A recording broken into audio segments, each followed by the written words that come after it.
How many of you all out there in video land are familiar with the little rice cooker?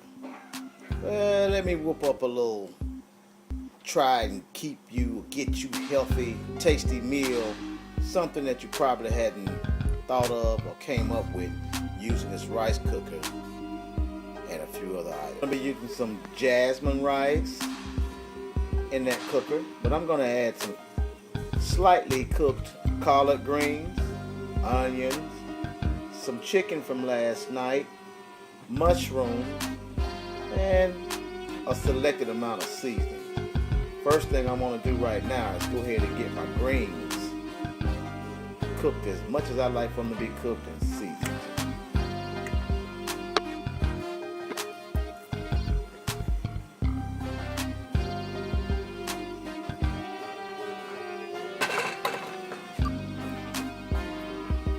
The pan with a little oil, virgin oil. I'm gonna saute some onions and add my shredded collard greens into the mix, and then we're gonna make like a lot of collards in there, but it's really not. And what I want to do with these greens, I'm not trying to cook them thoroughly. I just want to simmer them down and add the flavor into the greens here. So when I add them into the rice cooker, they'll have their own flavor that they can roll with.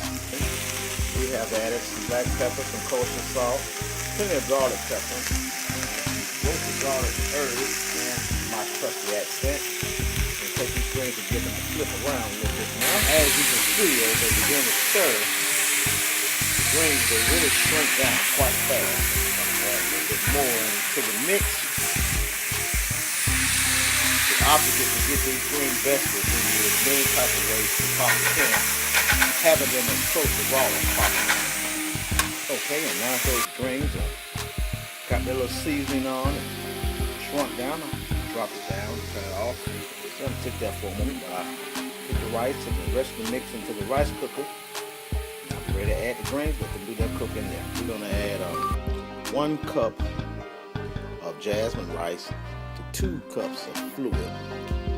Make sure you keep your fluid correct. For speeding you along, but I have added the 1 cup of rice, and I've added some chicken breasts cut up and chopped them from dinner last night, and mushrooms. Now I'm going to add my 2 cups of water. But when I was saying about your liquid, if you have any other juice coming up off like your greens or whatever, you want to compensate that because you don't need any more than 2 cups of liquid. Once I put the liquid in here, I'll start the rice cooker cooking. And I'll just add my greens on top and let the steam work them down. I will not stir until these rice cookers is about done. I'll toss and flip everything. And now with the cooker on cook, the greens are added on top, the rice is at the bottom, the chicken and the mushrooms in the middle. We just wait on this baby to do its thing with the lid on it. And you have your finished product, well, on a plate laced with some raw spinach, and we are ready to go.